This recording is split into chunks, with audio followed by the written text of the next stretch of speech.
네. 위에다 이렇게 듬칫듬칫 해주거든요. 요 선글라스 썼을 때 제가 저팔계구나 그 얘기를 하려고 그랬었는데 지금도 살이 많이- 맞습니다. 살이 많이 빠졌기 때문에 맞아. 또 영준이 뭐, 체중이 좀 많이 내려와서 언급하지 않겠습니다.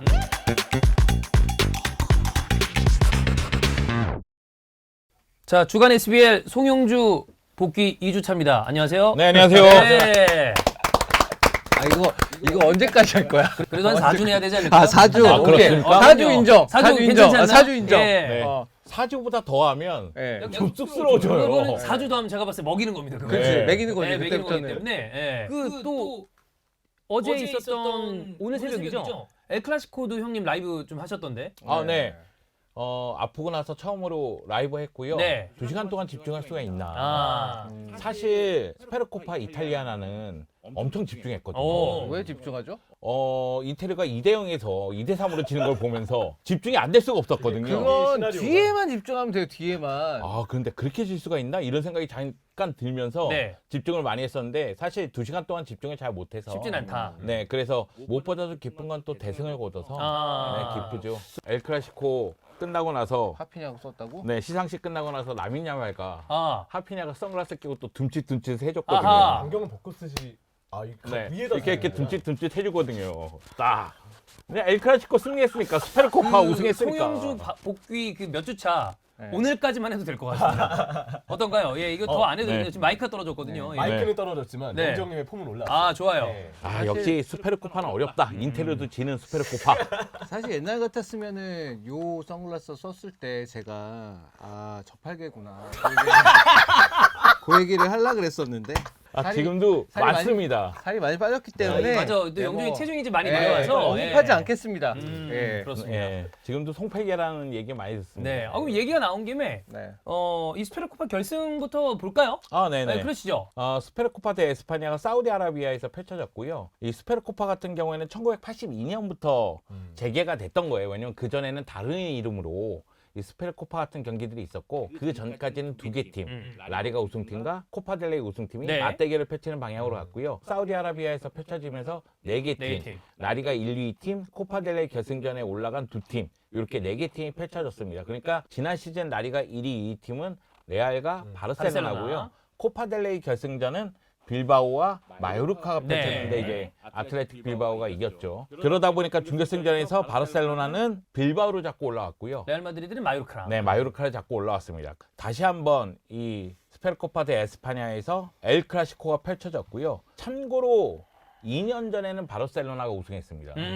그리고 지난해는 레알 마드리드가 우승했어요. 그래서 이번에는 누가 우승할지 모르는 상태였고 바르셀로나 같은 경우에는 뭐 다니 올모 이슈라든가 네. 여기다 아라우오 이슈도 있고 맞아요. 그러다 보니까 팀 내부적으로 좀 시끄러운 면이 있긴 있었습니다. 반면에 레알 마드리드는 경기 수가 너무 많아. 경기 수가 많다 보니까 과연 선수들의 컨디션을 유지할 수 있느냐. 1월에 9경기인가 치르고 그러던데요. 네. 대회 경기들이 굉장히 많아요. 맞아요. 수년 경기 발렌시아 그래. 치고 가다 보니까. 그러다 보니까 주축 선수들의 컨디션이 좋아 보이진 않았습니다. 안 그래도 여기 부상도 많은데. 네. 예. 장기 부상이 많죠. 맞아요. 그 알라바가 돌아오긴 했지만 알라바도 아직 컨디션이 완벽하지 않으니까 결국 이 경기에서 추아메니를 센터백 선발로 쓰는 모습이 있었거든요. 그런 모습 생각했을 때는 레알 마드리드는 수비 라인에 여전히 적신호가 뜬 상태다. 이렇게 얘기를 해야 되겠고요.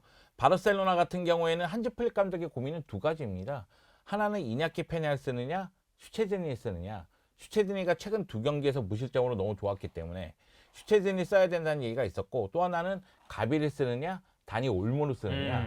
근데 가비가 지난 경기에서 한 골 한 개의 도움을 했기 때문에 가비를 쓰는 방향으로 가지 않을까 이런 생각을 했는데 결국 가비하고 슈체즈니가 선발로 투입되는 경기였습니다.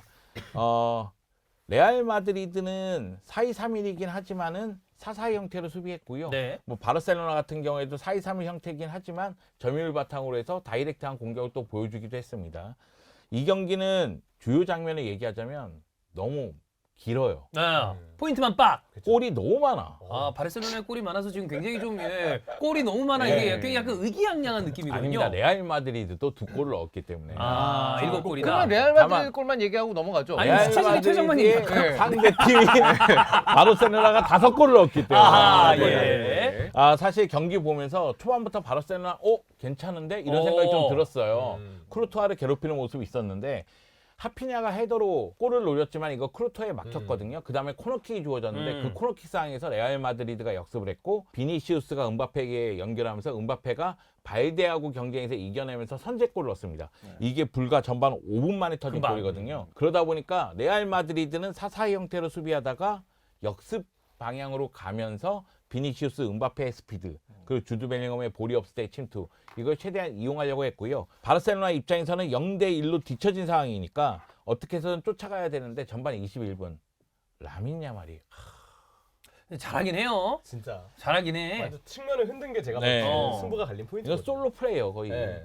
라민 야말이 오른쪽에서 중앙으로 들어오면서 왼발 슈팅을 했는데 음. 보면서 왼발 슈팅의 그 강도가 좀 약한 거 아니야? 크로트 하면 막지 않을까 이런 생각을 했는데 느린 장면을 보니까 니어포스트로 향하는 그 코스 자체가 너무나 좋았어요. 그러다 보니까 크로트와도 막지 못하는 모습이 있었습니다. 아 그리고 전반 28분에 이니고가 햄스트링 부상을 당했어요. 그래가지고 이거 어떻게 끄는지를 몰라서 뭐가 오는 거죠? 이게 알리. 그 무브무드 버튼이 아마 아이패드에 있을 텐데 그 무상단 내리면은 이거 낮추는 거. 이게 낮추는 걸로 일단 맞췄는데도 띡띡거려요. 자, 반대. 여러분 영주 형의 이 아이패드 이거 네. 언제 이게 구매하신 안날 거죠? 걸요? 여기 또 한 버튼 없네. 6개월 됐을걸요. 어, 네. 아 됐다. 아, 네. 아 네. 됐네요. 예. 결국엔 이제 제작진이 네. 네. 해설할 때도 키우고 있었는데 새벽에는 울리지 않았으니까. 아하. 네, 근데 눈치 없는 와이프가 계속해서 어디서 기다리고 있다고. 아 지금 현수님이 기다리고 계시죠? 네. 예. 아, 근데 저는 저희 와이프를 너무나 사랑합니다.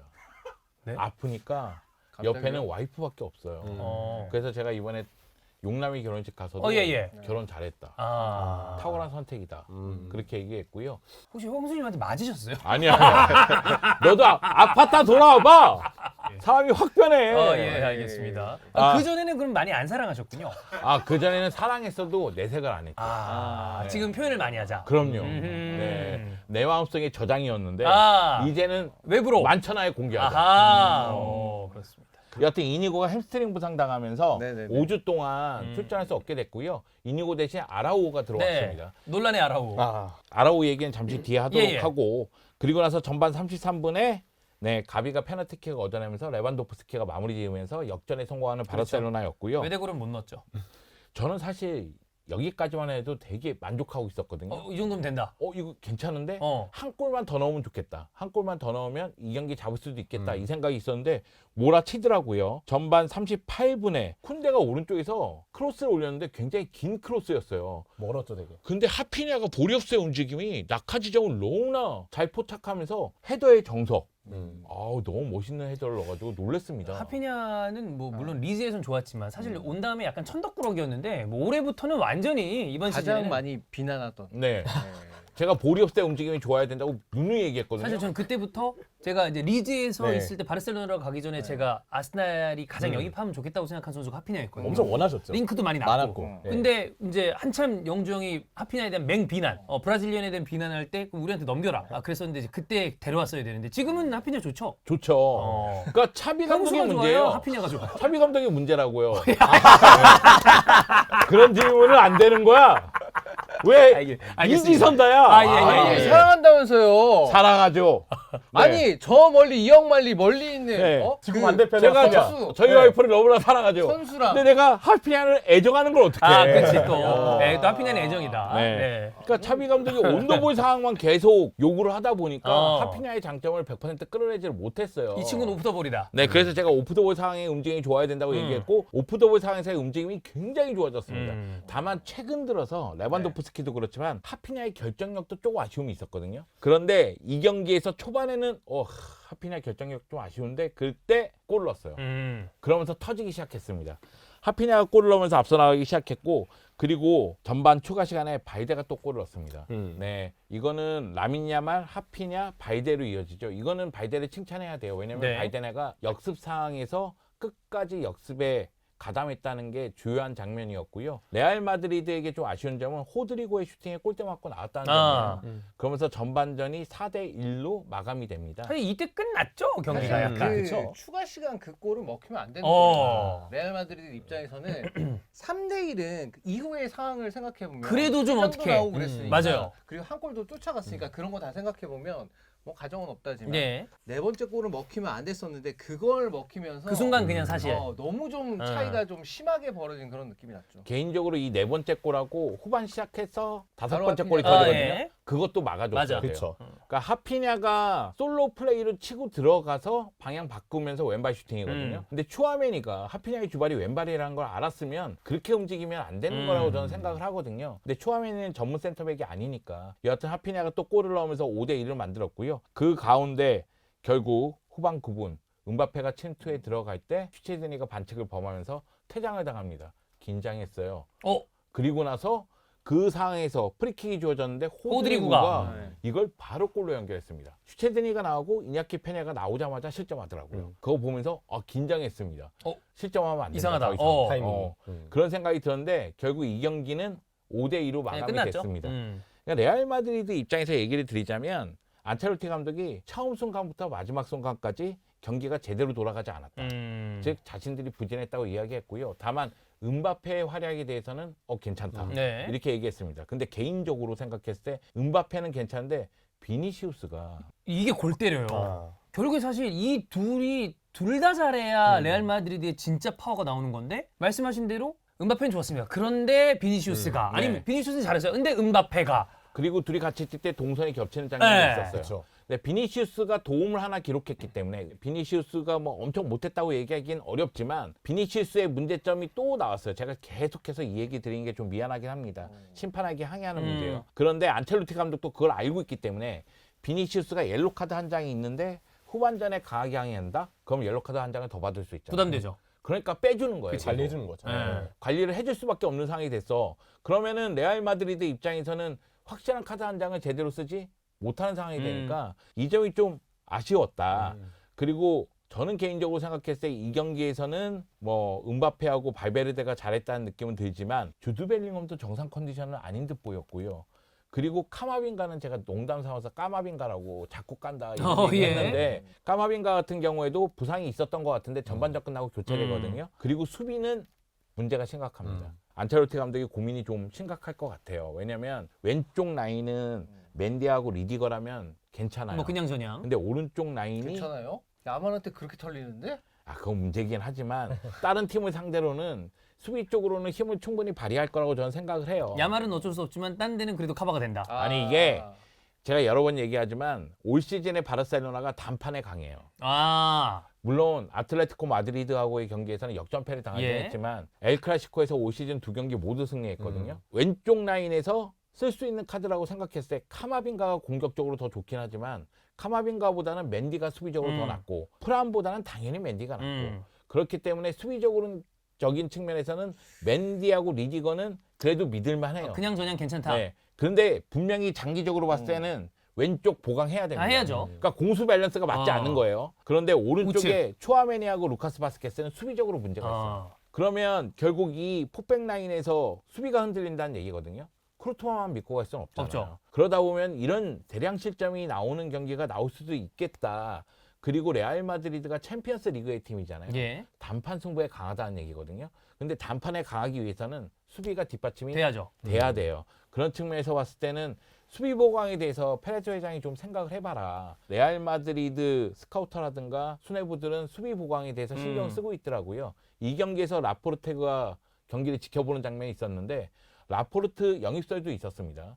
그리고 뭐 여러분이 잘 아시겠지만 왼쪽 풀백, 오른쪽 풀백 뭐 장기적으로 계속 다 링크가 거론되는 돼 있죠. 이름들이 네. 있죠. 그래서 보강을 하려고 노력하고 있는데 이번 겨울이 아니라 다음 여름에 영입할 것 같으니까 이번 시즌 후반기 수비 라인을 어떻게 정비할지를 좀 봐야 되겠고 물론 이제 알라바가 컨디션을 찾아서 나왔을 때 잘하면 그리고 라울 아센시오를 잘 이용하면 또 수비 쪽에서의 안정감을 찾을 수도 있겠지만 수비가 좀 좋지 못했고요. 사실 이 경기에서는 포백, 쿠르투아 모두 안 좋았어요. 다 안 좋았어요, 수비가. 그렇기 때문에 이야기할 거리는 그렇게 많지 않은데 수비 보강에 대해서는 신경을 좀 써야 될 것 같다. 네. 이런 이야기를 드리고 싶고 바르셀로나 같은 경우에는 한즈 플릭 감독이 우리는 함께 방어했고 함께 공격했다. 가장 중요한 건 항상 단결하고 있다는 점이다. 그러니까 단결 이런 얘기를 했는데 이기면 무슨 얘기를 원래 다 했겠습니까? 뭐 그런 거 아니겠습니까? 네. 예. 일단 최근 바르셀로나 관련한 이야기는 다니 올모는 지난 시간에 했으니까 아라우 얘기가 있어요. 아라오가 지금 유벤투스하고도 연결되고 그죠. 있고 역설이 이제 네. 세게 나고 있으니까. 그리고 아라오가 프리미어리그 팀하고도 또 링크가 연결되고 있죠. 있습니다. 그리고 뭐 스페인 언론 보도에 따르면 아라오가 나가고 싶다는 식으로 이야기했다는 얘기도 있어요. 왜냐면 지금 선발은 이니고하고 쿠바르시니까. 그런데 이니고가 이렇게 부상당하면 결국 당연히 아라오를 아라오예요. 그렇죠. 그리고 이니고가 뭐 출전 시간 때문에 1년 더 재계약을 한다 할지라도 나이를 생각하면 이니고에게 주어진 시간은 뭐 2, 3년이에요. 그러면 그 다음에 새로운 수비수를 또 너무 찾아야 길지 되잖아. 아닌가요? 2, 네, 3년이? 다시 갈게요. 2, 3년 너무 네. 길지 않아요? 이니고에게 주어진 시간은 1, 2년이에요. 제가 실수했습니다. 네. 그런 점을 고려했을 때는 아라오가 예. 판매돼서는 안 된다는 게 제 생각이에요. 용주형은 판매해서는 안 된다. 네. 어. 근데 뭐 아라오가 부상도 작고 활약상을 봤을 때는 또 이적료를 생각했을 때는 네. 당연히 바르셀로나 내부 상황을 모르니까 판매할 수도 있지 않을까 음. 이런 생각은 있고요. 이 경기에서 대승을 거둘 때 도용이 출전을 하지 않았습니다. 도용이 최근 폼도 안 좋고 이적설도 있죠. 근데 도용은 폼을 빨리 끌어올려야 돼요. 바르셀로나 선수 중에서 가장 아쉬운 선수는 카사도였거든요. 물론 이제 카사도가 도움 하나를 하긴 했지만 그래도 좀 아쉬웠어요. 그런데 카사도가 지쳐 있을 시간에도 도용을 투입하지 않았어요. 이거는 한제플릭이 카사도를 더 믿는다는 얘기밖에 기사는 안 바가 돼요. 있다. 네, 도용이 선발로 더 나가고 싶다면 도용 입장에서는 좀 더 분발해야 된다. 저는 이 경기 보면서 페드리갑이 너무 잘한다고 생각했거든요. 그런 측면에서 봤을 때는 미드필더의 한 자리 카사도가 차지하고 있지만 지금 베르나리 부상에서 돌아오고 있거든요. 그러면은 도용의 입지는 더욱더 흔들릴 수가 있습니다. 그래서 도용도 빨리 컨디션을 찾아야 된다. 알겠습니다. 사실 팀 생각하면 도영은 이러면 이적시키는 게 맞죠. 맞죠? 돈으로 바꿔야죠. 연봉이 워낙에 세니까. 참 근데 도영은 그렇게 이적설에 시달리고 그랬을 때도 바르셀로나와 계속 좀 끈끈한 그게 있었는데 정작 딱 이런 타이밍에는 본인의 폼이나 입지가 좀 흔들리고 있어서 팀 상황을 생각해 보면 예. 도영을 팔면 그만큼 슬롯이 많이 다시 생기잖아요. 또 여유가 그렇죠. 생기니까 그러면 아마 조금 더 쉽게 좀 팀 운영하는 데 도움이 될 것 같아요. 그러니까 냉정하게 봤을 때 그렇다는 거고 어쨌든 도영이 어떻게 생각할지는 모르겠지만 지금 현재 상황에서는 이게 아라오도 그렇고 도용도 그렇고 저에게 물어보면 입장은 똑같아요. 이 선수들이 있으면 좋다. 그치. 근데 팀 내부적인 상황을 잘 모르니까 판매할 수도 맞아. 있는 상황이기 때문에 판매를 한다고 해서 지금은 강하게 비판할 수는 수도 없는 없다. 상황이다. 예. 이렇게 얘기를 하는데 올 시즌 시작하기 전만 하더라도 3선에서 가장 믿을 수 있는 카드는 도용이었어요. 도용이었죠. 근데 카사도 등장하고 베르나 등장하고 물론 베르나 부상을 당했지만 네. 그런 점을 봤을 때는 지금 도용은 경쟁도 굉장히 치열하고 입지도 흔들리고 있고 스스로의 폼도 안 좋으니까 일단 스스로의 폼을 끌어올린 다음에 경쟁 얘기를 하든 뭐 주전 그래야죠. 얘기를 하든 그때 얘기를 해야 되는 그런 상황이고요. 그리고 주급 많이 받는 사람들 좀 깎아줬으면 좋겠어요. 물론 내 통장이 아니니까 이런 얘기 하겠죠. 그런데 안수 파티 지금 임대가 안 됩니다. 그렇죠. 주급이 너무 세서. 아니 그거 누구 잘못인데? 바르셀로나가 잡아둔 거 라포르타 아니에요? 그렇게 잘못이죠. 네. 네. 아 이것도 실수했네요. 라포르타 이런 식으로 계약하지 마세요. 네네네네네. 여러분 방금 영주형의 의견은 저희 의견과 다릅니다. 네, 저는 다른 사람의 연봉에 대해서 깎아달라고 얘기하지 않도록 하겠습니다. 네. 그러나 카 에베레츠 양심 있다면 이번 주 주금 받지 마라. 자 그럼 다음으로 넘어가도록 하겠습니다. 네. 이탈리아로 갈까요? 자 이탈리아는 무패를 달리고 있는 유벤투스가 또다시 무패를 달리면서 무승부를 하나 추가했습니다. 이거 약간 기록은 나올 것 같지 않아요? 이 정도면? 한 시즌 끝난다면 한 20무 하는 거 아니야? 제가 볼 때 충분히 가능성은 커요. 어. 지금 일단 7승 12무거든요. 와 이씨. 이 페이스대로면 14승 24무가 된다. 딱 그렇게 38경기 좀 끝나네요. 충격적이야. 근데 무패하고도 우승 못한 팀이 있었나? 무패 우승 못한 팀이 있나? 무패하고 우승 못한 팀이 있어요. 옛날에 세리에는 볼로냐가 한번 그랬어요. 아 진짜요? 와. 무패인데 우승을 못했어. 역시 무승부가 많아. 그렇구나. 그리고 14승 23무 이렇게 되잖아요. 네. 챔스 못 갈 수. 그러니까 그렇죠. 4위 안에 못 들어갈 가능성이 충분히 있기 때문에 물론 지금 이탈리아도 잉글랜드 다음으로 지금 개수가 점수가 괜찮아서 5위 팀까지 갈 수도 있는데 아, 네. 그거는 뭐 그때 가봐야 가봐야 하는 하는 거죠. 거고 4위 안에 못 들 수도 있어요. 지금 이 점수면. 만약에 진짜 그렇게 된다면 네. 물론 이거보단 나아지지 않을까라고 생각을 하긴 하는데 어쨌든 12무째를 기록한 유벤투스고 토리노 더비입니다. 네.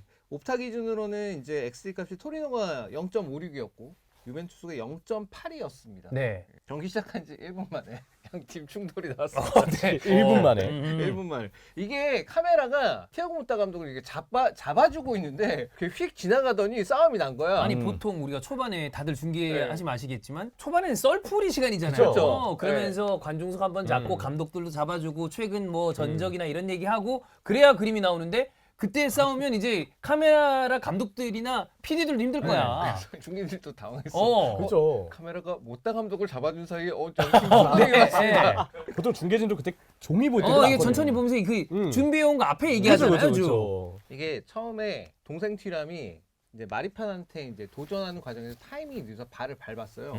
그래서 이제 마리판이 이제 쓰러졌는데 근데 여기에 이제 흥분을 해가지고 여기저기서 막 충돌이 일어나서 좀 거의 모든 선수들이 벤치에 있는 선수들까지 다 나와가지고 좀 크게 좀 충돌이 났었고 좀 그 중에서 맥케니하고 보이보다가 좀 세게 좀 얘기를 했었나 봐요. 막 말리고 막 그런 거 같은데 심판이 결국 이제 상황 다 정리하고 난 다음에 두 선수한테 경고를 주진 않았고 그냥 구두로 둘 불러가지고 주의를 주고 이렇게 니네 초반부터 이럴 거야? 네. 뭐 이렇게 한번 했겠죠. 그런 선에서 딱 그쳤어요. 그래서 이게 어떻게 보면 야 토리노 더비가 갑자기 왜 이렇게 치열해졌지? 약간. 여기는 엄청 치고받고 싸우는 아, 느낌이 여기도 좀 아니지 근데 않나요? 왜냐면 토리노가 상대적으로 약팀이기 때문에 좀 아무래도 거친 좀, 면이 있었어요. 예, 그동안에 뭐. 거친 면이 유베 있었는데 인테리가 좀 더 많이 거칠고 그래도. 네, 근데 이제 여기 초반부터 이렇게 해서 기싸움 세게 들어갔네. 토리노 홈이기도 했으니까 뭐 하여튼 그래서 이제 구전에서 그쳤고 그러다가 이제 유벤투스가 7분 만에 이제 일디 선수가 선제골을 넣었습니다. 우측면에서 이제 사보나한테 공을 받은 다음에 되게 가벼운 그 발놀림으로 한 2명 정도 제치고 이제 왼발로 딱 때렸는데 이것도 코스가 진짜 절묘하게 가면서 딱 구석으로 딱 꽂히면서 아주 멋진 원더골을 만들어냈습니다. 그래서 일디 선수는 이제 이 경기에서도 득점을 하면서 앞에 있었던 먼저 번 토리노 더비에서 네. 득점을 했거든요. 그래서 토리노 더비에서 2경기 연속으로 득점을 하는 그런 선수가 됐고 토리노도 이제 생각보다는 좀 빨리 동점골 기회가 나오긴 했었어요. 한 14분 정도에 코너킥 상황에서 이제 공이 흘러서 약간 반대편 그러니까 파포스 쪽에 있었던 리네티 선수한테 공이 떨어졌는데 거리가 골대랑 거리가 되게 가까웠었는데 리네티 선수의 슛은 이제 하늘 위로 뜨고 말았습니다. 토리노가 보면은 이제 전방 압박을 시도할 때는 아주 적극적으로 좀 잘 시도를 했었는데 유벤투스는 이날 경기에서는 더글라스 루이스가 오래간만에 이제 본인 장기죠. 이 빌드업하는 데 있어서 되게 장기를 발휘하면서 나름 그런 압박들을 잘 벗어나는 그 장면들이 있었고 이거를 상대가 이렇게 앞쪽으로 달려서 전방 압박을 할 때 반대로 이제 카운터로 전환을 시키는 그런 장면도 많이 보였습니다. 토리노가 아까도 얘기했지만 주로 이제 세트피스 상황에서 이제 기회들을 좀 많이 만들어냈었거든요. 그래서 뭐 아까 언급한 리네티 선수 슛도 있었지만 그 다음에 또 코너킥 상황에서 마리판 선수가 이제 슛을 했었는데 그것도 이제 약간 좀 벗어나는 네. 그런 장면도 있었고 전반에 보면은 이제 추가 시간에 토리노가 이제 동점골을 만들어내는데 이것도 역시 마찬가지로 굉장히 원더골이었었는데 이 장면도 역시 카라모가 좌측면에서 이제 상당히 돌파를 잘 해내고 블라치 선수의 첫 번째 퍼스터치가 좀 이렇게 떴는데 그 바운드를 정확하게 맞추고 왼발로 아주 기가 막힌 또 슛을 만들어내면서 동점골을 만들었습니다. 전반 막판에 이제 토리노가 분위기가 좋았으니까 후반 초반에 들어서도 이제 토리노가 조금 더 이제 나은 모습을 보였었는데 근데 여기서 양팀 충돌이 또 한 번 또 나옵니다. 이번에는 양팀 감독들이 이제 동시에 퇴장을 당하는 이게 사실 잘 안 나오는 일인데 감독이 동시에 퇴장했는데 상황이 토리노가 이제 카운터를 이제 진행하는 과정에서 카라모하고 이제 체에담스하고 이제 공을 주고 받았어요. 근데 이제 여기서 카라모가 박스로 들어가기 직전에 사보나가 이제 태클을 해가지고 이제 그거를 저지를 했는데 먼저 들어간 발로 공을 먼저 터치한 거 맞아요. 근데 두 번째 들어온 발이 그 카라모 뒤꿈치 쪽을 발목 있는 쪽을 그 차면서 카라모가 넘어졌거든. 근데 그걸 주심이 파울로 선언을 안 했어. 그거 가지고 토리노 벤치에서 막 난리가 난 거야. 난리가 나는데 저쪽에서 또 이쪽 바로 옆에 붙어 있으니까 이쪽 유벤투스 벤치를 좀 지나니까 갑자기 벤치 쪽에서 다 나와가지고 또 서로 막 싸우고 막 이래가지고 또 그거 한참 유심히 지켜보더니 결국에는 너도 퇴장, 너도 퇴장. 네. 그래서 이제 티아고 모타 감독도 퇴장을 당하고 그다음에 바놀리 감독도 퇴장을 당하고 퇴장 이후에는 사실 이제 유벤투스가 좀 더 이제 주도권을 많이 갖고 공격을 진행하긴 했었는데 그 양 팀도 각각 이제 중요한 교체들을 중간에 이제 몇 번 했었는데 토리노는 62분에 카라모 대신에 이제 페데르센 넣었고 72분에는 리에티 대신에 타메제를 이제 투입을 했었는데 뭐 역시 뭐 그렇게 이렇다 할 효과가 있지는 않았고 유벤투스는 이제 70분 넘어서 사보나 대신에 이제 캄비아소 선수 투입했었고 77분에는 이제 은방굴라 대신에 이제 티모시 웨어 선수 투입했었는데 선수들이 뭐 결정적인 무언가를 만들어내지 못하고 결국 이제 1대1로 경기가 종료됐습니다. 제가 이제 그 경기 보면서 이제 느낀 건데 유벤투스가 문제가 뭐냐면 경기가 너무 심심해요. 심심하다. 그러니까 조밀이 이게, 없는 축구 경기 느낌입니다. 어. 이게 어떠냐면 이기고 있을 때나 지고 있을 때나 선발로 누가 나오나 그게 심심해 그냥. 한결같은 템포와 한결같은 진행, 한결같은 전개력이에요. 만약에 유벤투스 전력이 아주 강한 팀이야. 모든 포지션에 거의 탑 클래스 선수들이 다 즐비하고 막 이렇게 돼 있어. 그럼 이렇게 심심해도 이기죠 보통. 그러면 아주 안정적인 전력을 그렇지. 뽐내는 그런 팀일 거예요. 어. 지금은 아주 안정적인 무승부를 하고 있다. 아, 네. 그러면 그 얘기인즉슨 여기서 선수 퀄리티가 올라가야 한다. 혹은 모타 감독이 뭔가 확 뭔가 바꾸는 게 필요하다. 이렇게 봐야 되는 지금 건가요? 기조가 어린 선수들 위주잖아요. 어. 이 선수들이 함께 성장을 하면 되겠죠. 어. 근데 성장을 하기 위해서 과연 이 시즌을 버릴 수 있을 것인가? 아 쉽지. 이거 더군다나 네. 유베는 윈나우 해야 되는 팀인데. 왜냐면 지금 상황이 어쨌든 간에 감독 바꾸고 그러면서 대규모 개편에 들어갔고 젊은 팀으로 이제 바뀌었어 네. 팀이. 그렇다고 해서 챔스를 못 나가는 게 그건 안 되죠. 허용이 될 건가? 안 되지. 그걸 감내할 수 있을 것인가? 과연 유벤투스가. 그러니까 다음 그- 시즌에 이긴다는 보장도 없잖아요. 맞아. 그렇죠. 그렇죠. 그리고 이렇게 해갖고 만약 한 시즌에서 예를 들어 챔스 못 나갔어. 근데 다음 시즌은 갑자기 성장해서 스쿠데토를 딸 수 있어. 그런 게 보장되는 것도 아니기 때문에. 그렇죠. 그러니까 그건 보장이 안 되는 안 되는 거잖아요. 거잖아요. 그러면 이 단계로 진행이 돼서 선수들이 성장하는 게 뭐 눈에 보여. 음. 아우, 그 잘하고 있다. 네. 커가고 있구나. 지금까지는 좀 아리까리하단 말이에요. 이게. 잘 되고 있는 건가? 잘하고 있다, 커하고 있구나. 그러면 승리가 많겠죠. 그치. 이게 어린 선수들이 많으면 분위기에 좀 휩쓸려서 어. 계속 이렇게 계속 비기기 시작하면 선수들도 지금 확신이 하면 안 될 거예요. 음. 경기가 지금 잘 되고 있는지. 알 수가 없지. 제 친구가 요즘 모타 감독 관상에 문제가 많아 보인다고. 아 그래요?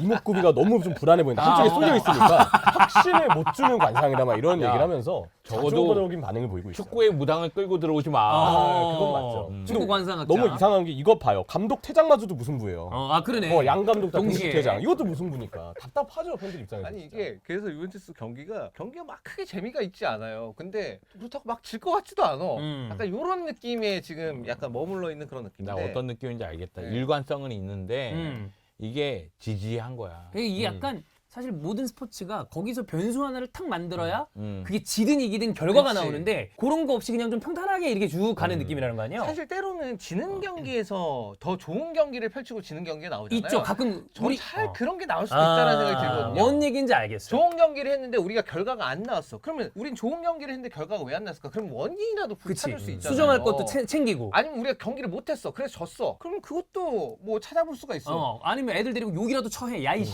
근데 그것도 지금 그냥 저냥 했는데 그냥 저냥 비겼네. 약간 이런 느낌에 좀 가까워요. 모타 감독도 그거를 알아야 돼요. 뭐 지난 시즌 성적이 그렇다 치더라도 유벤투스의 목표는 승리고 우승이에요. 그죠. 그런데 무승부가 많다는 것은 유벤투스가 실패했다는 얘기예요. 지금. 그러니까 자기는 무승부는 패배가 아니기 때문에 패배가 없으면 괜찮아 이렇게 생각할 수도 있는데 그렇게 생각하면 안 돼요. 꼭 이겨야 되는 경기들이었는데 이게 무승부로 끝났다고 생각하면 뭔가 잃었다고 생각해야 되는 거예요. 유배 개념으로 봤을 때는 무승부는 모두 다 드롭이죠. 그렇죠. 근데 어. 이제 모타 감독 인터뷰가 지지 않았다는 거를 좀 강조하는 느낌의 뉘앙스의 그런 인터뷰를 네네네네. 해서 그것도 좀 비판을 받고 있고 저는 그리고 이런 면에서 더글라스 루이스는 사실 저는 이날은 괜찮았다고 생각해요. 그나마 좀 밥값한 몇 안 되는 경기 중에 하나가 아니었을까 생각이 드는데 저는 그런 부분에서 코프메너스를 굳이 이 10번 자리에 기용하는 의미가 있는가 현재로서는 코프메너스한테 도대체 어떤 역할을 줬길래 이렇게까지 경기 내에서 영향력이 없을 수가 있나 뭐 어떤 역할을 줬길래 저렇게 불분명하지라는 생각이 드는 그런 부분들이 있었고 닌자. 닌자. 사라져라. 막 이런 거. 나루토인가요? 옛날에는 그 닌자 얘기 많이 썼었는데 많이 썼죠. 네, 많이 썼죠. 진짜 잔디에서 사라졌다. 잔디다. 누구 잔디? 잔디랑 뭔 합체. 잔디? 뭔 닌자? 네. 이런 얘기 많이 썼지. 그리고 다크 이제- 템플러. 다크 템플레처. 템플러 오랜만에 듣네.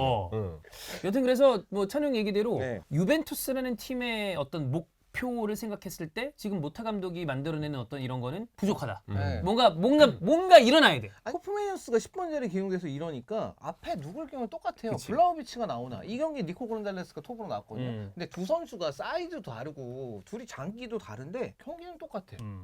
그러니까 지금의 유벤투스는 누가 어느 자리에 나와도 별 차이가 비슷하다. 없어요. 그런 거는 좋게 말하면 시스템대로 돌아가고 있다는 얘기인데 네. 나쁘게 말하면 선수들 개성들이 다 그렇지. 하나씩 죽고 있는 게 아닌가? 음. 이런 생각도 좀 할 수 있는 그런 모습이 있고 모타 감독이 지금 이 시즌대로 지금 반 시즌 지나갔잖아요. 네. 유벤투스에서 물론 새로 부임했고 유벤투스는 큰 팀이고 압박감도 심할 거고 팀이 대규모 개편이 일어날 거 다 이해할 수 있지만 이게 이제 좀 더 길어진다. 그러면 경질론이 슬슬 나오기 나올 시작할 수 있죠. 거고. 나올 수 왜냐면 있죠. 이미 지금 야, 델레리보다 승점 못 벌었다. 막 지금 이런 얘기 나오고 있어서 어허. 그런 얘기 나오고 있어서 지금 좀 위험한 상황이고 이러면 또 볼로냐에서 돌풍이 또 순식간에 그치. 잊혀지는 거죠. 맞아. 그러면 원히트 원더가 아니냐라는 그렇죠. 얘기도 나올 수 있기 네. 때문에 본인이 이제 후반기를 어떻게 보내는지가 중요하다. 네. 네, 그렇습니다. 자, 그럼 독일로 갈까요? 독일은 도르트문트와 레버쿠젠의 경기 골이 좀 많이 나왔습니다. 네, 이 경기는 진짜 초유의 경기인데 독감이 승부를 갈랐습니다. 아, 형들 독감 있으시다 하셨는데 괜찮아요? 야, 근데 괜찮아요. 감기균 없으시고 어제 입중계 때 마스크 독감이 아닌가 쓰셨으니까. 보네. 그 독감은 이미 찔렀는데 아니었는데 약간 혹시 해서 쓴 거였었거든요. 그 가오가이가 바이러스를 좀 퍼뜨리고 가갖고 아, 진짜요? 당군 형도 지난주에 내내 앓다가 이제 복귀했고 저도 그랬는데 지금 괜찮아요. 도르트문트의 가오가이가 누군지 모르겠어요. 근데 팀 내에서 수많은 독감자가 발생을 했습니다. 아니 이게 우리나라뿐만이 아니라 유럽도 지금 독감이 많아. 네. 어느 팀도 지금 질병 이슈 때문에 못 토트넘. 나오는 경우들이 토트넘도 그랬었고 네. 꽤 많은 것 같아. 도르트문트가 피해 진짜 직격을 당했어요. 아. 분데스리가 겨울식기가 3주 있었는데 일정도 참 운이 없었던 게 도르트문트가 전반기 마지막 경기가 볼프스부르크전. 이게 리그 전체에서 마지막 경기였어요. 네. 그리고 새해 후반기 첫 경기가 도르트문트 레버쿠젠. 이게 어. 재개된 첫 경기였거든요. 그러니까 도르트문트 입장에서는 다른 팀들은 하루라도 아니면 이틀이라도 더 쉴 수 있는데 그치. 도르트문트가 쉴 수 있는 시간이 제일 타이트했어요. 기사를 보니까 그래서 도르트문트는 해외로 가는 걸 생각하지 않고 독일 겨울이 진짜 추운데 그냥 도르트문트에 남아서 훈련을 했다고 하더라고요. 아하. 물론 뭐 거기서 이동을 했는지는 모르겠지만 네. 어쨌든 해외로 간 팀보다는 훨씬 추웠을 거예요. 미네는 해외로 가가지고 나는 좀 따뜻하게 생활을 했다고 들었는데 겨울에는 좀 도르트문트는 따뜻한 데 가야죠. 아무래도 맞아요. 그렇죠. 네. 그래서인지 다 독감에 걸렸습니다. 네. 자, 서브 골키퍼 마이어 독감이고요. 엠네잔 독감, 슐러터백 독감, 벤 세바인이 독감, 안톤 독감, 질레 부상. 질레는 원래 부상이었어요. 원래 예. 부상. 얘는 원래 부상. 크로스는 징계였습니다. 어. 볼프스부르크 전에 퇴장을 당했으니까 이 중에 누군가는 가오가이가 있겠죠. 아 있죠. 예, 아니면 뭐 코치 쪽에서 누가 있었을 수도 아니 있고. 이게 골치 아픈 게 그때 이제 원일이 형도 얘기를 했지만 네. 그 운동 선수들이 이런 그 바이러스에 노출이 돼도 약을 함부로 먹을 수가 없어요. 맞아. 도핑. 그치. 네, 걸릴 수도 도핑 있으니까. 그 때문에 그게 진짜 낫기를 바라야 돼. 그렇죠. 진짜 자연적으로. 그것 때문에 나요. 골 때리는 거야. 그러니까 이분들이 그래서 오래 가고. 운동을 하시니까 얼마나 건강해요, 사실. 어. 체계적으로 몸 관리도 하고. 네. 그런데도 불구하고 회복을 하기 힘든 건 약의 도움을 받기 힘드니까. 막상 경기 이제 분데스리가 후반기가 시작됐는데 시작할 때부터 이런 이슈가 터져서 센터백이 전멸을 했어요. 그렇지. 그래서 지금 이제 1군 경기 세 번째 출전이었던 리어스라는 어린 선수랑 풀백인 리르슨이 센터백을 맡고 에. 오른쪽 풀백에 아직 독일이 적응이 안 된 양코투, 왼쪽은 카바르. 이 카바르에서 어린 선수인데 전반기 데뷔전이었던 아우크스부르크전에 데뷔하자마자 퇴장을 당한 선수입니다. 그러니까 도르트문트는 사실 백포가 이미 이렇게 갖춰질 때부터 야, 이 경기는 쉽지 않다. 그래도 뭐 오래 기다린 리그 첫 경기니까 혹시 모르니까 볼까 했다가 제가 볼 때 1분 만에 TV 끄신 분들이 많을 거예요. 1분 만에 텔라한테 실점을 했어요. 아하. 8분에 쉬크한테 실점을 했습니다. 근데 그런 거 생각하면 마지막 최종 스코어는 선방한 건데. 놀랍게도 이렇게 초반에 실점을 하고 이것도 빌드업 미스가 나와서 레버쿠젠이 전방 압박을 할 때 도르트문트가 굳이 안 줘도 될 실수들을 하다가 실수해서 역습 맞고 실점이거든요. 놀랍게도 그 이후엔 경기를 잘했습니다. 그러니까 레버쿠젠이 알론소 감독이 올 시즌 여러 대회를 병행하는, 특히 챔피언스 리그를 병행하는 건 유로파 리그를 병행하는 것보다 날짜는 조금 괜찮을 수 있죠. 유로파는 보통 금요 그치. 그쵸. 현지 시간으로 목요일 맞아. 저녁에 금으로 하니까. 이제 목요일 날 네. 하니까 근데 챔피언스 리그는 그보다 뭐 하루나 이틀 일찍 하니까 하수에 하니까. 병행할 때 괜찮을 수 있으나 경기의 이 난이도가 다르잖아요. 아, 훨씬 세죠. 압박감도 네, 세고. 밀도가 다르기 때문에 어. 그래서 이 알론소 감독은 또 이제 다른 분데스리가 팀들이 도전을 받는 입장이고 그치. 예전에는 자기 전술로 허를 찌르는 느낌이었다면 이제 그게 안 돼요. 네. 대응을 뭐, 받자. 디펜딩 챔피언이 맞아. 네. 그래서 알론소가 되게 다양한 시도들을 저는 하고 있다고 보는데 전반기 때도 3-2-4-1 쓰던 전술 외에도 3-5-2를 쓰기도 하고 이번 경기 때는 좀 4-4-2 형태에 많이 집중을 했어요. 그래서 그 4-4-2 형태로 초반에는 압박을 하다가 두 골 넣었네? 야 우리도 좀 밸런스 좀 지키자. 무리하지 말고 그런 맥락에서 그냥 4-4-2 형태로 두 줄 수비를 했고 심지어 레버쿠젠이 어느 정도 여유가 있었는지 비르츠 벤치에 있고 팔라시오스 선수도 bench에 대기를 하고 있었어요. 그러니까 몇몇 주전 선수들은 아마 컨디션 관리 차원의 이유가 좀 크긴 하겠지만 빼놓은 상태에서도 경기를 참여했던 거죠. 네. 그러니까 레버쿠젠은 지키고 좀 신중하게 경기를 하니까 도르트문트가 소유할 수 있는 시간이 많아졌는데 소유를 하니까 도르트문트도 웬걸 공격이 좀 됩니다. 되네. 기튼스 이런 선수들 골도 넣었고 드리블도 괜찮았고 기라시는 분데스리가 여전히 최우수 공격수고 브란트랑 은메차도 제가 봤을 때는 번뜩임을 보여줬어요. 근데 기튼스가 공을 잡고 있을 때 윙이 공을 잡고 있으면 풀백이 돌아뛰거나 옆에 이렇게 뛰면서 수비를 끌어줘야 되는 건 네. 기본 중에 기본입니다. 카바르가 그 직관을 하고 있더라고요. 아, 그냥 보고 있었어요? 나는 기튼스 보고 배워야겠다. 아, 와 기튼스 형 너무 잘하네. 아, 이런 예. 느낌으로 뒤에서 계속 대기하고 있는 거예요. 맨디의 후계자인데. 맨디의 후계자 올라가지 예. 않으니까. 근데 네. 맨디 같은 경우에는 자꾸 옹호하네. 형 솔직히 말해요. 그냥 맨디 계속 있었으면 좋겠죠. 레알 마드리드. 야말이 또 한번 네. 털려고. 아니 맨디 나가야지. 나중에. 언제 한 3년 후에? 아니 여름에 나가야지. 근데 안 나가면 네 남아야죠. 야말이 가야죠. 네. 공략해서. 네. 예. 그런 것처럼 이 카바르가 도움을 못 주니까 기튼스가 고립이 되는 어. 그런 안타까운 상황들이 있었고 아데미도 뭐 이렇다의 모습이 안 나와서 좀 답답했고 결국 경기 중에 교체 하시됐고요.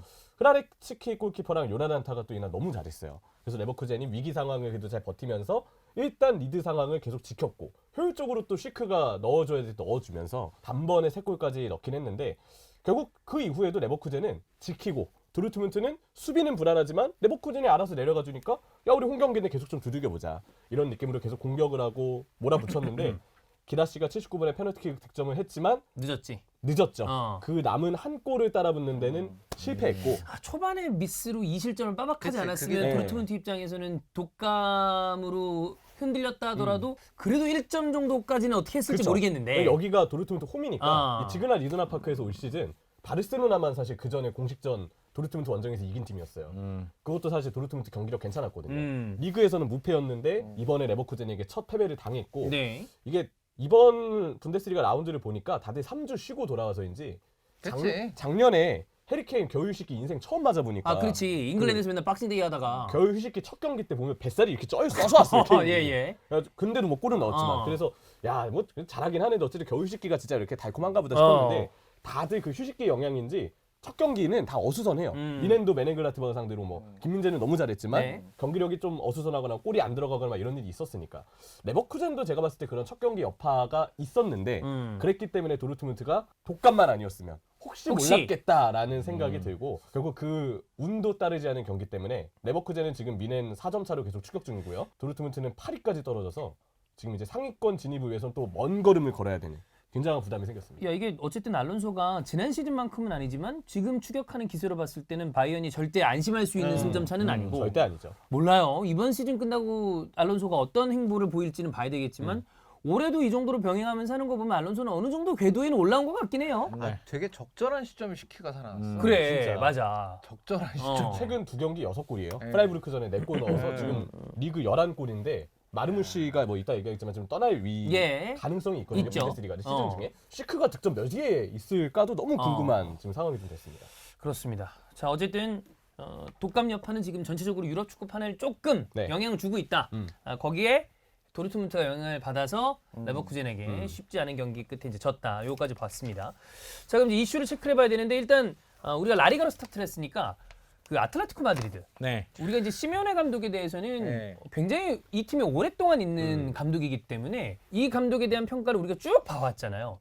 아틀레티코 마드리드를 완벽하게 살려놓은 이 대단한 감독이었었던 순간이 꽤 길었는데 어느 순간에는 해외 현지 팬들은 아마 끝까지 지지를 보냈겠지만 한국 팬들에겐 이제 그만 봅시다 라고 하는 순간도 분명히 있었습니다. 네. 나름 변화도 해보고 이런저런 그 와중에 다시 이렇게 시메오네가 보여주는 거 보면 이 사람도 진짜 대단한 사람이긴 하다. 대단한 사람이죠. 어마어마한 사람입니다. 어마어마한 사람입니다. 저는 시메오네 감독 볼 때마다 좀 놀라워요. 네, 그러니까 최근 들어서 3-5-2를 많이 썼다가 그렇죠.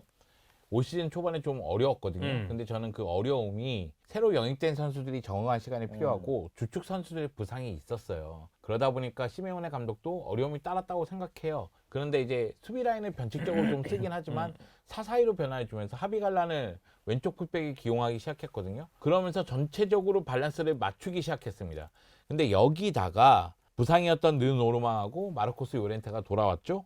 그리고 새로 영입한 선수들 훌리안 알바레스, 네. 셀로트, 코너 갤러거, 클레망 렁글레까지 나름대로 다 제 역할을 해주고 있죠. 그리고 전반기에 부진했었던 로드리고 데폴이 최근 너무나 잘해주고 네. 있거든요. 그러면서 지난 오사수나전에서 훌리안 알바레스의 결승골로 1-0으로 승리를 거뒀습니다. 렁글레가 도움을 기록했어요. 그리즈만이 올렸는데 예. 렁글레가 떨궈주고 훌리안 알바레스가 발로 넣었습니다. 그립나요, 렁글레? 렁글레 그립진 않은데 다 바르셀로나가 묻은 애들이야. 그러네. 그쵸. 그리즈만이라든가 렁글레라든가. 네. 네. 그 선수들이 나가서 잘했다는 건 뭔가 팀에 문제가 있는 거 아닙니까? 맞습니다. 그 당시에 문제가 있었어요. 그래, 그건 맞아. 그때는 네. 진짜. 아 그리고 이 경기 초반에 그리즈만이 손으로 넣는 장면이 있거든요. 네, 저는 골인 줄 알았어요. 너무 빠르게 지나가서. 근데 몸을 이렇게 해서 손에 팔에 맞고 들어가는 장면인데 그거 보면서도 루이스 수아레스도 약간 떠오르고 막 예. 그런 장면이 있었습니다. 여하튼 이 경기에서 아틀레티코 마드리드가 승리를 거두면서 구단 최초로 14연승을 거뒀고요. 이제 진짜 대단한 사람이야. 대단하죠. 와. 14연승 거두는 동안 35골 넣고 8골밖에 실점하지 않았습니다. 지금 라리가에서 최소 실점팀은 아틀레티코 마드리드고요. 라리가 19경기에서 실점은 12골밖에 되지 않습니다. 그리고 14연승 달리는 동안 원정에서 8연승, 무실점 8경기, 5번의 역전승, 그리고 8경기에서 한 골차 승리, 그렇죠. 1대0 승리는 4경기입니다. 음. 그렇기 때문에 수비가 뒷받침이 되는 가운데 중요한 굉장히 영향가 높은 골들을 돌아가면서 넣어주고 있다. 물론 그리즈만이 많이 넣고 네. 있지만 뭐 훌리안 알바레스라든가 세르로트라든가 넣어주고 있다고 보면 되겠고요. 지금 이 순간 라리가 1위는 아틀레티코 아틀레티코 마드리드죠. 마드리드입니다. 이 아틀레티코 마드리드 상승세 지난 시즌 인텔을 이기면서부터 시작된 겁니다. 확실한가요? 네. 자, 내가 편집점을 확실히 줬어. 뭐가 지나갔죠? 예. 지금 승점 44점으로 1위가 아틀레티코 마드리드, 2위가 승점 43점에 레알 마드리드, 그리고 3위가 승점 38점에 바르셀로나니까 요 세 팀의 경쟁을 봤을 때는 바르셀로나가 좀 내려와 있고 약간. 지금 마드리드에 있는 두 팀이 경쟁한다고 보면 되겠고요. 제가 얘기하고 싶은 건 전반기에 지금 5무 1패가 껴있잖아요. 네. 그러니까 전반기에 나름대로 비판도 있었어요. 좀 힘들었죠, 약간. 네. 초반에 약간 힘들었지. 네. 그렇죠. 근데 1패는 11라운드 베티스전 0대1 패배인데 음. 올 시즌 아틀레티코 마드리드 팬들이 기대하는 점은 마드리드 더비에서 무승부고요. 바르셀로나를 잡았죠. 잡았어요. 항상 어려워했던 그 네. 경기에서. 그러니까 경쟁자들을 잡으면 그렇지. 막판에 굉장히 유리하거든요. 맞아. 여기다가 시메오네 감독의 아틀레티코 마드리드가 라리가에서 2번 우승했을 거예요. 그때 바르셀로나에게 성적이 매우 좋았어요.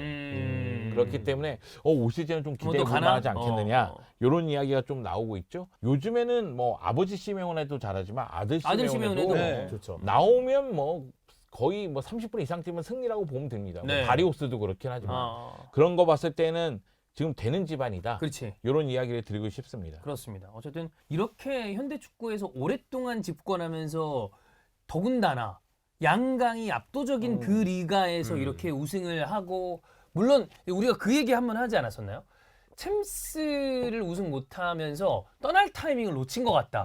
근데 이렇게 만약에 혹시 올해 리가 타이틀을 따면 뭐 그 얘기를 보란 듯이 챔스는 원래 우승하기 어려운 대회. 그래 맞아. 그걸 생각하면은 챔스 물론 우승한 감독이 사실 생각해보면 몇 없어요. 그러니까 결승에 가서 우승을 못한 건 아쉬울 수 있죠. 그치. 아틀레티코 마드리드 입장에서는 그건 이제 아쉬울 수 있겠지만, 근데 그것도 다 시메오네 감독이 보낸 거 아니야. 그죠. 그것도 맞아. 준우승도 대단한 성과. 네. 아니, 두 번 그리고 했잖아. 결승에서 마드리드 더비였잖아. 네. 그리고 한 번은 라모스에게 그건 맞아요. 기적으로. 아, 그건 기적 같은 기적이었죠, 그 기적. 네. 그건 진짜 레알 마드리드니까 해내는 그 그림이고. 또 한 번 또 승부차기였어요. 그렇죠. 응. 자, 그 다음은 둘 다 이제 잉글랜드랑 엮여 있는 하나는 이탈리아, 하나는 독일의 이적설인데 독일을 먼저 보겠습니다. 지금 맨시티만이 겨울 이적 시장에서 그래도 좀 활발하게 모습을 네. 보이면서 또 우즈벡의 갑자기 이름 생각 안 나죠? 후사노프. 후사노프. 후사노프가 이제 또 다른 아시아의 어떤 그 수비수로서 이 날릴 준비를 하고 있는데 그 와중에 마르무시도 맨시티랑 링크가 진합니다. 야 대단하죠. 지금 분데스리가 16경기 14골과 7개도 이 겨울 휴식기가 끝나고 재개됐던 장크트 파울리전도 한 골 넣고 결승골로 예. 팀의 승리에 기여를 했습니다. 지금 뭐 분데스리가에서는 최고의 공격수라고 당연히 불러야 될 선수인데 시즌 중에 맨시티로 갈 것 같아요. 네. 이게 지금 로마노의 얘기는 다음 주에 맨시티는 영입 완료에 대한 자신감을 갖고 있다. 이런 얘기를 했고 프랑크푸르트의 크레시에 단장도 어느 한 클럽이 접촉한 건 사실이다. 물론 그 얘기를 안 했어요. 어느 팀이라고는. 네. 근데 누구나 지금 찾아보면 다 알지 않습니까? 그렇죠. 그 전에 사실 리버풀 링크가 있긴 했지만 지금 네. 완전 맨시티죠. 완전 맨시티예요. 그래서 맨체스터 시티가 지금 이미 진작에 선수하고의 개인 합의는 구단과 선수의 합의는 마쳤다는 이야기가 많았고 사실 많은 분들이 그 이야기를 좀 하실 거예요. 아니 도대체 지금 프랑크푸르트가 되게 잘 나가고 있어서 3위인가? 지금 이제 분데스리가는 미넨이 1위, 레버쿠젠이 2위, 3위가 프랑크푸르트예요. 네. 레버쿠젠이 다시 올라오기 전까지는 프랑크푸르트가 선두 경쟁하고 있었습니다. 아니 이렇게 14골 넣고 잘하고 있는 공격수들이 시즌 중에 팔아도 되나 싶을 텐데 첫 번째로 봐야 될 거는 프랑크푸르트가 선수를 정말 잘 키워서 파는 걸 좀 전략적으로 활용하는 팀이에요. 그죠? 잘 팔아요. 진짜 잘 팔아요. 얼마나 잘 팔았으면 프랑크푸르트산 공격수 이건 좀 시티 팬분들은 잠깐 넘기셔도 되는데 요비치, 알레, 안드레 실바, 예. 무아니 다 오, 프랑크푸르트 사기꾼 느낌이 나는데. 이때 요비치, 알레, 레비치 아니었나? 레비치도 그래 스리토 쓰리톱이었었잖아. 이렇게 그때 그 2018-19 시즌 예. 때 유로파리그에서도 잘하고 막 했던 이거 팀이 아니에요. 신고해야 되는 거 아니야? 야 더치트 확인해봐. 네. 이름 있을 수도 있어. 이거 조사해야 된다고 신고해야 될 것 같은데. 이거는 마르무시 갖고 그럴 거란 뜻이 아닙니다. 네. 그냥 이랬다. 그냥 재밌는 미문으로만 봐주시고. 아니, 그 얘긴즉슨 사실 분데스리가 클럽들 중에서 이적료가 크게 발생하면 과감하게 판매를 하고 전체 어떤 리그 팀의 운영을 신경 쓰는 팀들이 제법 있어요. 그렇죠. 네. 그리고 이제 프랑크푸르트가 그걸 전략적으로 활용하는 그치. 팀이고 예. 또 하나는 이제 선수가 그 개인 합의를 맞춰서인지 정말 맨시티만을 바라고 있대요. 지함처럼 프리로 나와야 된다니까. 음. 이게 돈을 주고 사면 안 돼요. 아, 네, 지함처럼 예. 프리로 나와야 돼. 그럼 잘한다. 어. 그러면 좋겠지만 프랑크푸르트도 장사를 해야 되니까 네. 시즌 중에 팔고 지금 또 선수가 프랑크푸르트가 이적을 거부한다고 하면 선수가 엄청 반발 심리, 반발 반응이 좀 일어날 가능성이 커서 이적료를 아마 받고 겨울에 구단이 마르무시를 내어주는 그런 선택을 좀 하지 않을까 예상을 하고요. 이적료는 뭐 일단은 오피셜이 나와봐야 알겠지만 아마 꽤 높은 금액. 네. 뭐 지금 기사에서도 최소 6천만 유로라고 얘기하는 곳도 그치. 있고 매체에 따라서 뭐 5천만을 바라보는 시선도 있지만 바이에른 뮌헨을 제외하고 도르트문트 정도를 제외하면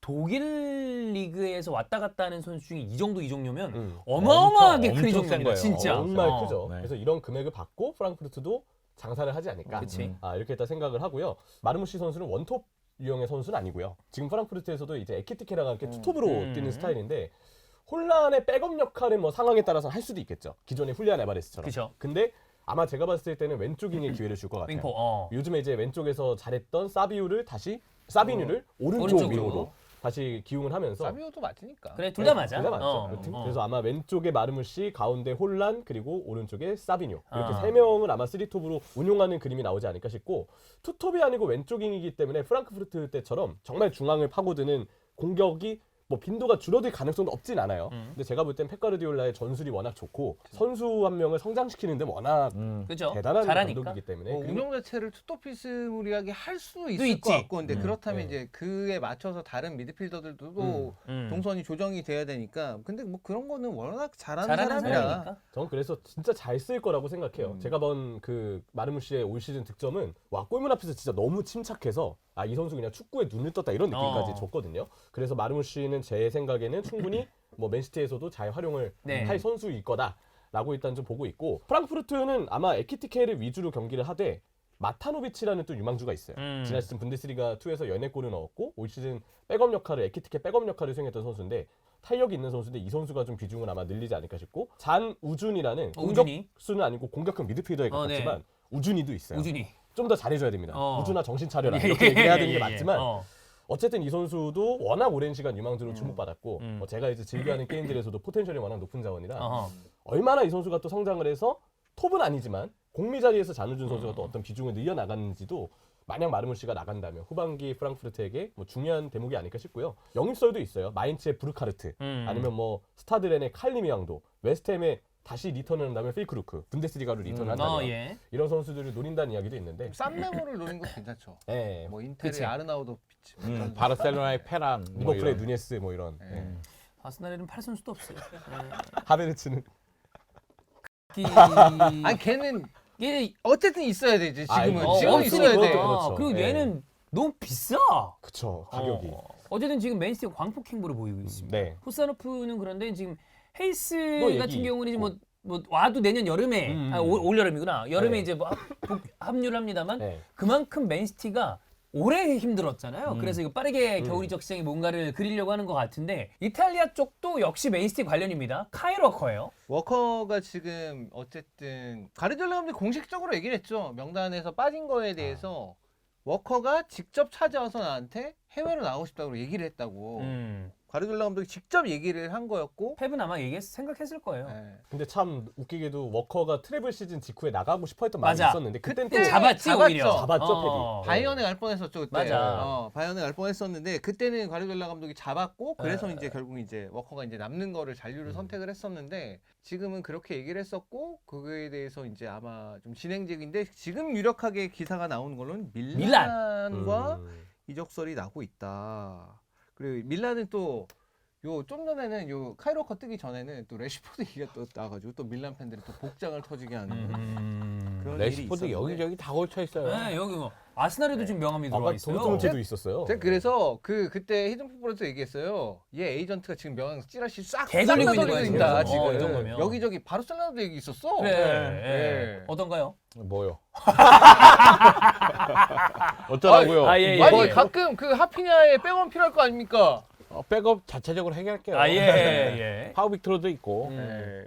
하여튼 그래서 이제 만약에 이적한다면 이제 지금 겨울에 이적을 하게 되는 거니까 이 반 시즌 포함해서 이후에 한 2년 정도, 26, 27 시즌까지 좀 길긴 길어요. 길긴 길고 저는 이제 그 항상 이제 프리미어리그 출신의 풀백들에 대해서 그들이 갖고 있는 세리에서 성공 가능성 굉장히 높게 보는 사람입니다. 애슐리 형. 영도 나쁘지 않았죠, 솔직히. 에메르송 노얄은 걔는 근데 걔도 밀란이잖아. 걔도 밀란이잖아. 네. 걔도 밀란이야. 어. 그래서 생각해보면 디오고 달로도 잘했습니다. 달로도 밀란에서 잘했죠. 잠깐 뛰긴 했지만 음. 달로도 나쁘지 않았어. 근데 지금 어쨌든 우측 풀백에 고민이 있는 건 알겠어요. 로얄 거의 실패라고 봐야 될 것 같고 지금은. 기존의 칼라브리아 같은 경우도 칼라브리아는 어느 순간 갑자기 폼이 좀 떨어지고 이러면서 좀 안 좋은 그런 상황이고 플로렌치 부상으로 계속 나이도 많고 솔직히 알렉스 히메네즈 같은 경우에는 뭐 좀 더 지켜봐야 되긴 하겠지만 지금은 좀 더 앞쪽에서 뛰는 걸로 네. 이제 기회를 좀 주고 있는 그런 상황이고 그래서 이제 워커라는 그 이게 빅네임이고 빅네임이죠. 워낙에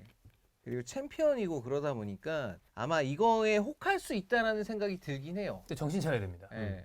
고연봉에 이 아저씨는 운동 능력으로 그 정력적인 목만 봐도 알죠. 아 진짜 대단한 정력이다. 일단 빠르기도 하고. 예, 근데 운동 능력 저하로 사실 지금 딱 구멍된 케이스인데 물론 뭐 수비의 형태가 이탈리아와 잉글랜드 리그의 차이는 있지만 저는 좀 그 전에 나왔던 수비수들이랑 형 방금 찬영 말씀하시는 선수들보다는 좀 리스크가 있지 않나? 그래서 그러니까 이 카이로커가 결국 이제 주목을 받아 토트넘 시절부터 카이로커가 왜 주목을 받고 그렇게 잘했던 선수라고 봤냐면 이 선수가 센터백까지 볼 수 있는 굉장히 좋은 신체 조건을 가진 그쵸. 선수가 발도 말도 안 되게 빠르고. 빠르구나 얘가. 그래서 이제 그런 것 때문에 결국에는 최고의 우측 풀백으로 평가를 받았었던 거고 그 다음에 조금 지나서 이제 센터백까지 보면서 이제 기본적으로 사이즈가 크고 그죠? 신장이 좋다 보니까 상대 공격수를 경합하는 데 있어서도 그런 애가 발까지 빠르니까. 측면에서 돌아온 선수들을 잘 막아낼 수 있기 때문에 이제 센터백도 볼 수 있었던 거고. 근데 지금의 맨시티에서의 워커는 그런 신체적인 장점들이 많이 내려간 네. 느낌이잖아요. 이제 게다가 나이가 있어서 안 그래도 부상이 좀 있는 선수인데 그치. 이제는 부상을 당하는 빈도가 좀 빈도가 잦아졌죠. 좀 늘어났고. 야, 근데 이 선수를 지금 영입해서 과연 잘 될까?